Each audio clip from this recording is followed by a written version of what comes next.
ওর বাবার কাছে ছেলেকে দিয়ে আমি চট জলদি স্নানটা সেরে ফেললাম। রান্নাবান্না কমপ্লিট, কিন্তু রান্নাঘর ক্লিন হয়নি। আর এই যে জামা কাপড় ধুয়ে দিলাম, সকালবেলা এক চট ধুয়ে দিয়ে গেছি। আবার এই যে এখন আমার সারাদিনে দুবার অন্তত জামা কাপড় ধুতেই হয়। আর ও যদি চলে যায় আমার স্নান করতে করতে দেরি হয়ে যায়। এই জন্যেই ওকে বললাম তুমি ধরো, আমি চট জলদি স্নানটা সেরে ফেলি। Hello everyone, good morning. ঘড়িতে এখন বাজে হচ্ছে 10:30। রান্নাবান্না কমপ্লিট, ঘরের সংসারের কিছু কাজ হয়েছে, কিছু কাজ বাকি বলতে যে বললাম যে রান্নাঘর ক্লিন করতে হবে, ছেলে স্নান করানো, খাওয়ানো, ওর খাবার গুছিয়ে দেওয়া, এইগুলো বাকি আছে আর কি। তাছাড়া মোটামুটি সকাল থেকে যা কাজ থাকে একটা সংসারে সমস্তগুলোই কমপ্লিট হয়ে গেছে। তো যাই হোক, চলো সঙ্গে থাকো। আজকে দিনটা শুরু করে দিয়েছি, দেখতে থাকো ব্লগটা। মাথাটা যন্ত্রণা করছে, বুঝে উঠতে পারছি না গ্যাস হলো না কি হলো। সকালবেলা অবশ্য দুধ রুটি খেয়েছিলাম, আজকে কর্নফ্লেক্স খাইনি কারণ রুটি ছিল তো, ওই জন্যে ওটাই খেয়ে নিয়েছি। চলো সঙ্গে থাকো। সকালবেলায় কাজকর্মর সাথে সাথে ব্লগটা শ্যুট করা একটু চাপের হয়ে গেলেও কোনো দিন বেশ ভালোই লাগে ভিডিও করতে, আবার কোনো দিন মনে হয় ক্যামেরা অফ করেই কাজকর্মগুলো সেরে ফেলি। তো আজকেও তাই হয়েছিল, ক্যামেরা অফ করে মানে অফ ক্যামেরায় কাজকর্মগুলো সেরেছি আর কি। এত হাওয়া দিচ্ছে, জামা কাপড় কিন্তু এদিক ওদিক উড়ে পালাবে, তাই ক্লিপ না দিলে কিন্তু চলবেই না। প্রচণ্ড হাওয়া দিচ্ছে, মনে হচ্ছে ঠান্ডা ফেলবে। তবে দুদিন না একটু যেন ঠান্ডাটা কম লাগছিল। তবে এই হাওয়া দেওয়া মানে ঠোঁট ফাটবে, গা ফাটবে, আর এই ঠান্ডা মানে ঠান্ডাটাও ফেলবে আর কি, এটাই বলতে চাইছি। যাই হোক, জামা কাপড়গুলো এদিকে মেলে দিয়ে নিচে যাব, তারপর পুজো দেব, তারপর ওর বাবা স্নান করতে যাবে। আর ওদিকে রান্না বান্না করা তো হয়ে গেছে, ওর খাবার গুছিয়ে দেব। আজকে তেমন সেভাবে কিছু রান্না হয়নি, ভেবেছিলাম ফুলকপির তরকারিও করব, এমনকি ওটা কাটতেও গেছিলাম। তো আমার বর কাছ থেকে এসে বলল যে না, ছেড়ে দাও, যা করেছো এইগুলো দিয়েই খেয়ে নেবো, আর তরকারিটা করতে হবে না। তো কি করেছি আমি সেটা তোমাদের নিচে গিয়েই দেখাচ্ছি। খোকা ইলিশ নিয়েছি, ভেবেছিলাম বর খাবে না, ওই জন্য একদমই অল্প করেই নিয়েছি। দুটো মাছ নিয়েছিলাম, ছোট্ট তো। তো ও দেখে বলল যে না, এটা দিয়েই খেয়ে নেব, তুমি আলু সেদ্ধ দিয়েছো তো, আর আমার কিছু লাগবে না। তো যাই হোক, এদিকে জামা কাপড় মেলা হয়ে যাচ্ছে। বৌদির বাড়ির থেকে ফুল আনবো, ফুল এনে তারপর পুজোটা দেবো, কারণ এখন তো ছাদে আমাদের কোনো ফুল গাছই নেই, সবই কেটে দেওয়া হয়েছে।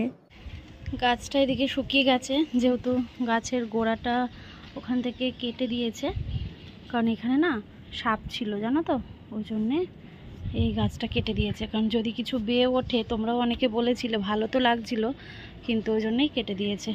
তবে শুকিয়েও যাচ্ছিলো, মানে সেইভাবে আর গাছের গ্রোথটা ছিল না, ফাঁকা ফাঁকা হয়ে গেছিলো। দেখো পাশের বাড়ির গাছের মোচা ধরেছে, দেখো এত কাছ থেকে তোমাদের দেখাচ্ছি গাছে মোচা ধরা। তোমরা তো নর্মালি নিচ থেকে দূর থেকে দেখতে পাও, বা যারা শহরে থাকো বা অনেক দূরে দূরে থাকো তারা তো এই জিনিসগুলো সেইভাবে দেখতে পাও না। এই দেখো এখান থেকে নেমেছে, নেমে এই হচ্ছে কত বড় মোচা। তবে এটা এখনো কলার ছড়ি ছাড়বে। আর এই যে জামা কাপড়গুলো রোদে দিয়ে গেলাম, ছেলের জল রয়েছে, চলো। আর এগুলো শুকনো জামা কাপড় নিচে নিয়ে যাব। চলো তোমাদের আজকে দেখিয়ে দিই যে কি রান্না বান্না করেছি। আলু সেদ্ধ দিয়েছি ভাতে, আর ভাতের আলু সেদ্ধটা যে মাখবো, লঙ্কাটা ভাজতেই ভুলে গেছি, তো একটু পরে লঙ্কাটা ভাজবো, দেখতেই পাবে। আর এখানে নিয়েছিলাম দুটো খোকা ইলিশ, একদমই ছোট, তো একটু সর্ষে ঝাল করেছি আর কি।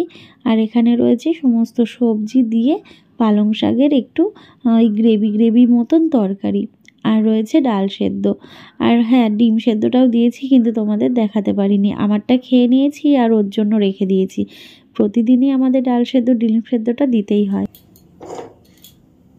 পুজো দিয়ে সোজা চলে আসলাম আবার রান্নাঘরে। ও স্নান করে নিল, ছেলেকে আবার নিয়ে একটু রোদে দাঁড়িয়েছে।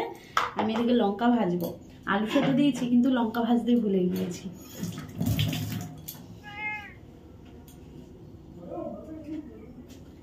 সকালবেলার টাইমটা এত তাড়াহুড়ো থাকে কি বলবো।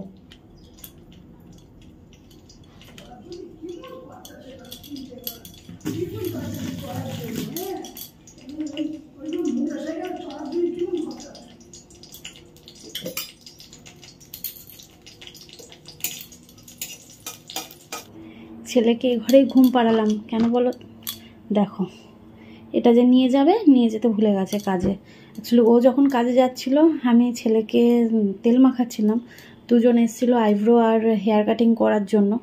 তো মানে নাছোড় ভান্দা, আমি বলছি যে আমি এখন পারবো না, 1 ঘন্টা পরে আসতে, বলছে আমার কাছেই করবে, এখনই করবে, কোথায় নাকি চলে যাবে। আমি আবার একজনের ঠিকানা বলে দিলাম যে তার কাছে যাও, সে করে দেবে, না আমার কাছেই করবে। তো আর কি, ওই জন্য ওকে আমি নিজের হাতে করে গুছিয়ে কিছু দিতে পারিনি, মানে সমস্ত কিছু গুছিয়ে দিয়ে দিই, চার্জার, জল, খাবারটাকে প্যাকিং করে দিই, সেগুলো করতে পারিনি। শুধু খাবার বেড়ে ওকে খেতে দিয়েছিলাম, আর ওই নিজে গুছিয়ে নিয়ে গেছে। ওই জন্যে এই যে চাদরটা নিতে ভুলে গেছে। এটা রাত্রিবেলায় মাথা জড়িয়ে আসে, কারণ বাইক চালিয়ে আসে তো ঠান্ডা লাগে। আর হেলমেটটা নেয় না, কারণ পাড়ার মধ্যে তো হাই রোডে উঠতে হয় না, তো ওই জন্যে হেলমেটটা নেয় না। পাড়ার মধ্যে আর কি হেলমেট নেবে, ওই জন্য নেয় না। তো এটা ভুলে গেছে। আর এখন ছেলেকে ঘুম পাড়িয়ে দিলাম। আর এই ঘরটাতে দিয়েছি কেন বলো তো, এই ঘরটাতে না মানে একটু গরম গরম, ওই ঘরটা যেহেতু জানলা টানলা সমস্তটাই বন্ধ রাখি, কোপাশে জানলা খুলি না আমি খুব একটা, এই ঘরের জানলাটা খোলা হয়। ওই ঘরটা প্রচণ্ড ঠান্ডা, ছেলের কষ্ট হবে, ওই জন্যে এই ঘরটাতেই শুয়ে দিয়েছি। এই যে এখনও ঘুমোচ্ছে, ঘুমোক। আমি এখন যাব, এইগুলো গোছাবো, পরে গোছাবো, খাবো, খিদে পেয়েছে। ওর কাছ থেকে একটু খেয়েছিলাম 2 গাল, কিন্তু আমি এখনও ভাত নিয়ে খাওয়া হয়নি। আর সকালে ওষুধ ছিল আমার।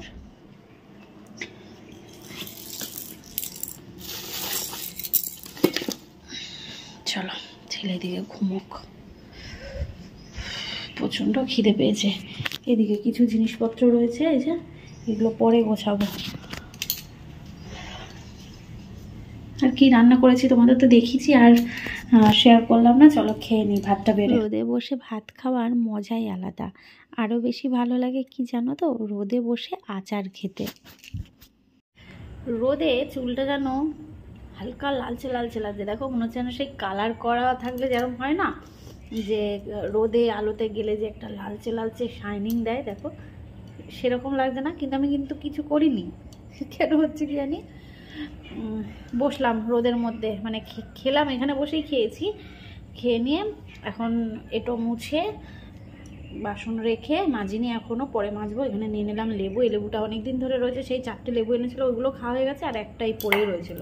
আজ খাবো কাল খাবো করে খাওয়াই হচ্ছিল না, এখন কাটলাম, এখন খাবো আর এডিট করব। আর এই যে জলের বোতল নিয়ে বসেছি, জল খেতে হবে, শীত পড়ে গেছে তো জল খাওয়া খুব কম হয়ে যাচ্ছে। ভাবছি একটা জিনিস কিনবো, ওটা কিনলে তাহলে একটা মাপে থাকবে, জলটা তাহলে খাওয়া যাবে। শীতকালে তো আমাদের জলটা খাওয়া বেশি পরিমাণে প্রয়োজন, গরমকালে তো নর্মালি আমরা টানেই জল, কিন্তু শীতকালেই আমাদের খেতে কষ্ট হয়, কিন্তু একটা মাপ করে খেতে হবে শীতকালে। চলো এডিট করব, এডিটের কাজ রয়েছে, একটু রোদে বসে এটা খাবো, এডিট করব। তারপর যদি একটু ঘুম ঘুম লাগে, মানে ঘুম পাচ্ছেও এখন, কিন্তু এখন ঘুমিয়ে পড়লে হবে না, এডিটের কাজটা রয়েছে, তো ওই জন্যে পরে ঘুমোবো। ততক্ষণ যদি আবার ছেলে ঘুমিয়ে থাকে তাহলে ঘুম হবে আর কি। চলো তাহলে পরে আসছি, ঠিক আছে। রোদে বসে এডিটটা সেরে ফেললাম, তারপর সত্যি বলতে ঘুমোতেই ইচ্ছে করছিল। ঘরে আসলাম জামা কাপড়গুলো গোছাবো বলে, তারপর ভাবলাম একটু শোবো চোখ বন্ধ করে। বৌদি দেখি আনলো কদবেল। ওফ, কদবেলটা দেখে ঘুমটা যেন কোথায় উড়ে চলে গেল। তো বৌদি কদবেলটা মাখা করছে ওইদিকে, মানে আমাদের বাড়িতেই, আর আমি এইদিকে জামা কাপড়গুলো গুছিয়ে নিচ্ছি। তবে আমার ছেলে কিন্তু মাঝে একবার একটু উঠে পড়েছিল, তারপর আবার গেলাম, গিয়ে একটুখানি পায়ে নিয়ে দোল দিলাম, আবার ঘুমিয়ে পড়লো। মানে তখনই যদি সাথে সাথে ওকে পায়ে নিয়ে দোল দেওয়া হয়, ও ঘুমিয়ে পড়ে, আর সেই ঘুমটা আরও 1 ঘন্টা দেয়। তো যাই হোক, এটার মাঝের মধ্যেই ও দেখি করে, জানি না এটা সব বাচ্চারাই করে কি না, হয়তো সব বাচ্চারাই করে, আমার তো অতটা জানা নেই। তো যাই হোক, বৌদি ওদিকে মাখছে, খাবো কদবেল। কিন্তু কদবেলটা না এর আগে একদিন মেখেছিল, সেটা যেন বেশ ভালো ছিল, মানে ওটা পাকা ছিল কদবেল, আর এই কদবেলটা না কাঁচার মধ্যে, ওই জন্য না আজকের স্বাদটা অতটা ভালো লাগলো না আগের দিনের থেকে। ঘরে প্রজাপতি কিসের লক্ষণ? কটা দিন ধরেই দেখছি 2টো প্রজাপতির আনাগোনা চলছে ঘরের মধ্যে। তো এই যে এখন একজন রয়েছে, আর একজন হয়তো ঘুরতে বেরিয়েছে। শুভ সন্ধ্যা বন্ধুরা, এখন ঘড়িতে প্রায় ওই 6টা 5-10 মতো বাজে। সন্ধে দিয়ে নিয়েছি, এদিকে আমার জন্য একটু বানিয়ে নিলাম, আমার জন্য একটু কর্নফ্লেক্স আর ছেলেকে খাইয়ে ঘুম পাড়িয়ে দিয়েছি। আর ও ঘুমোতে ঘুমোতে আমাকে কিন্তু আরও বাকি কাজ সারতে হবে। জামা কাপড়গুলো ছিল সেইগুলো ভাঁজ করা হয়েছিল না, ওই ঘরেরগুলো হয়েছে, কিন্তু দোলনার মধ্যে কিছু জিনিস ছিল সেইগুলোকে এখন একটা একটা করে ভাঁজ করে নিচ্ছি। ঠান্ডা পড়বে না করে সন্ধ্যের দিকে কিন্তু বেশ ভালোই ঠান্ডা লাগছে। গায়ে খুব একটা আমি দিই না, কিন্তু আজকে চাদরটা না দিয়ে পারলাম না, ঠান্ডা বেশ ভালোই লাগছিল। এমনকি আমাদের টাইলসের মেঝেটা পুরো ঠান্ডা হয়ে রয়েছে। তবে একটা নতুন জুতো কিনেছি জানো তো, তোমাদের দেখাতেই ভুলে গেছি। ঠিক আছে, নেক্সট ব্লগে দেখিয়ে দেবো। আসলে এর আগের বছর আমি যখন বড় জুতোটা পরতাম, মানে আমার বরের জুতোটা, তোমরা অনেকে আমাকে বলেছো যে রিয়াঙ্কা হোঁচট খাবে, পড়ে যাবে। তো যথারীতি ওইটাই আমি পরতাম, কারণ আমার যে জুতোটা ছিল সেটা পায়ে হতো না। যেহেতু তখন প্রেগনেন্সির কারণে পাটা একটু ফোলা ফোলা ছিল, তাই ওই জুতোটা হতো না। তো যাই হোক, ওই জন্যে আমি ওটা পরিনি, আর ওটা নার্সিংহোমে পড়ে গেছিলাম বলে জুতোটা বাতিল করতে হয়েছিল। তো তার জন্যে আমি এবছর একটা নতুন জুতো নিয়েছি, তোমাদের সাথে নেক্সট ভিডিওতে শেয়ার করব। কেমন? রাতে রান্না করব বলে রান্নাঘরে চলে এসেছি। আর এখানে দেখো বাঁধাকপি কেটে নিয়েছি। আর সত্যি বলতে আজকে বাঁধাকপিগুলো এত সুন্দরভাবে কোচানো হয়েছে কি বলবো। দেখো একদম কিন্তু ঝিরিঝিরি করে কুচিয়েছি। তাই না, ফোনে তোমরা কতটা কি বুঝতে পারছো, অনেকটা ঝিরি করে কুচিয়েছি। আর এত সুন্দর করে সরু করে ঝিরি করে কোচানোর সময় সকালবেলায় হয়ে ওঠে না, রাত বলে সেটা সম্ভব হয়েছে, যেহেতু ছেলে ঘুমোচ্ছে। এদিকে লঙ্কা, আলু আর হচ্ছে টমেটো, অর্ধেক টমেটো নিয়েছি, যেহেতু অল্প করেই করছি বাঁধাকপি। রাতে রুটি হবে, প্রতিদিনই তো রাতে রুটি হয়, তোমরা জানো আমরা তো রাতে রুটিই খাই। তো রুটির জন্য এই বাঁধাকপির তরকারি। চলো আগে তরকারিটা বসিয়ে দেবো, তারপর হচ্ছে আটা মাখবো। এদিকে দেখো বাঁধাকপি কিন্তু একদম শেষের দিকে, গরম মশলা দিয়ে নামিয়ে নেব। একটু তেল তেল টাইপের করেছি। আর বাঁধাকপিটা একটু কড়াইয়ে লাগা লাগা না হলে না ভালো লাগে না, বুঝলে। জানি না তোমরা কারা এরকম করো। তো এই হচ্ছে বাঁধাকপির তরকারি, একদম ধোয়া উঠছে। আর ততক্ষণে আমি এদিকে রুটির জন্য আটা মেখে নিয়েছি, একদম লেচিও করে নিয়েছি। ঠিক আছে, চলো এবার তরকারিটা নামিয়ে এবার ওই চাটুটা বসিয়ে রুটিটা করে দিই। ছেলে উঠে পড়েছে, ছেলেকে একটু আবার খাইয়ে আসলাম, এখন খেলছে। শীতকালে বাঁধাকপি ফুলকপি প্রথমের দিকটা বেশ ভালো লাগে, তারপরে আর ভালো লাগে না। তাই আমার মনে হয় প্রথমের দিকে খেয়ে নেওয়াটাই ভালো, তাই না, বেশি করে। চলো এবার গ্যাসটা বন্ধ করে গরম মশলা ছড়িয়ে দিই। রান্না বান্না করে খাওয়া দাওয়া হয়ে গেছে। ওদিকে আবার বৌদি আসলো লুচি তরকারি আর হচ্ছে সিমুই নিয়ে। তো বৌদিকে বলছি যে বৌদি তুমি যে খাবার দেবো তাহলে তো বলবে, তাহলে আমি একটু রুটিটা করতাম না বা একটু কম করে করতাম। তো আমি আবার বৌদিকে রুটি তরকারি দিলাম, বাঁধাকপির তরকারি আর রুটি, দাদা খাবে বলে। আর এদিকে একটা জিনিস দেখবে, এই যে পাপা দেখেছো, এই যে ঘুম নেই, যুদ্ধ চলছে এখন, কুস্তি চলবে, সারা বিছানা ধরে এদিক ওদিক চলবে, তারপর গিয়ে ঘুমোবে। বুঝেছো, এই চলে আমাদের সারাটা দিনে। দেখো পাপা কই, বাবা কই, বাবা কই, কই বাবা, ধরতা। তোমাদের রৌনক সোনার অন্নপ্রাশন নিয়ে তোমরা অনেকে কমেন্ট করেছিলে যে রিয়াঙ্কা তোমার ছেলের অন্নপ্রাশন করবে কি না, বা কিভাবে কি করবে। দেখো স্বাভাবিক, জানি আমাদের যেমন আশা রয়েছে বা ইচ্ছা থাকে, তোমাদেরও কিন্তু দেখার ইচ্ছাটা আছে, বা তোমরাও চাও যে না ওর অন্নপ্রাশনটা ঠিক করে হোক, আমরা দেখি। তো এখন আমি তোমাদের সেইভাবে কোনো কথা আমি দিতে পারছি না। অবশ্যই কিছু না কিছু তো হবে, তোমরা সেটা দেখতেই পাবে। তবে ওই যে কোনো কিছু নিয়ে বেশি আশা করলে আমার জীবনে সেই জিনিসগুলো হয় না। তো তার জন্যে আমি চাই না খুব আনন্দ করতে বা অনেক আশা করতে। তবে দেখা যাক, সময় সুযোগ হোক, সব কিছুই আস্তে আস্তে দেখতে পাবে, জানতে পারবে, তোমাদের সাথেও শেয়ার করব। তবে কিছুটা আলোচনার বিষয় তো রয়েছে, একটা অনুষ্ঠান বলে কথা। তো দেখা যাক কত দূর কি হয় আর কি। আর এই দেখো কিভাবে খেলছে, দেখো, এই দেখো চারিদিকে বালিশ দেয়া রয়েছে। হ্যাঁ, ওই পা তুলে নিয়ে 2 হাত দিয়ে পা ধরবে আর খেলবে, এই হচ্ছে ওর খেলা, এই করে জানো না। তো যাই হোক, তোমাদের সাথে পরে শেয়ার করব, কারণ তোমরা আমার পরিবার, তোমাদের সাথে না শেয়ার করলে তো হবে না। তোমরাও জানি অনেকটা খুশি হবে, তবে সময় আসুক সবই জানতে পারবে অন্নপ্রাশন হচ্ছে না আদেও হবে কি হবে না সমস্তটাই। তো যাই হোক, চলো আজকের ব্লগটা এখানে এন্ড করব। কিছু শাড়ি আছে সেইগুলোর ফটো আমাকে আপলোড করতে হবে। আর তোমরা অনেকে রাগ করছো আমি সবার মেসেজে রিপ্লাই দিতে পারছি না বলে।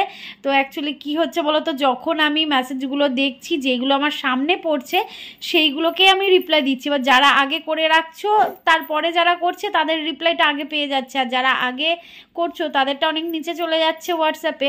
তো সেইগুলো দিতে দিতে স্টক আউট হয়ে যাচ্ছে, যেইগুলো তোমাদের দিতে পারছি না। তো যাই হোক, আমি চেষ্টা করছি তোমাদের সাথে রিপ্লাই দেওয়ার। সত্যি বলতে বুঝতেই পারছো এখন আমি ছেলে নিয়ে, সংসার নিয়ে আর এই ব্লগিং নিয়ে অনেক বিজি। মাঝে মাঝে একদিন ছুটিও নিয়ে ফেলি, ক্লান্ত লাগে নিজেকে, ভালো লাগে না, পারি না। তো অনেকে আবার আমাকে জানাচ্ছ যে লাইভে আসো, লাইভ করো, লাইভে আসলে অনেক ভালো লাগবে তোমাদের। তো দেখি, চলো এবার ঘুমোবে। চলো তাহলে আজকের মতন টাটা বলছি, ভালো থেকো সবাই, সুস্থ থেকো। আগামীকাল আসছি নতুন একটা ব্লগের সাথে। সবাইকে জানাই শুভরাত্রি। পাপা এই যে এই যে এই যে এই যে এই যে পাপা, শুভরাত্রি। এবার চোখে ঘুম আসছে, দেখেছো টিপ কোথায় উঠিয়ে দিয়েছে, খালি মাথা ঘষবে যে টিপ নেই।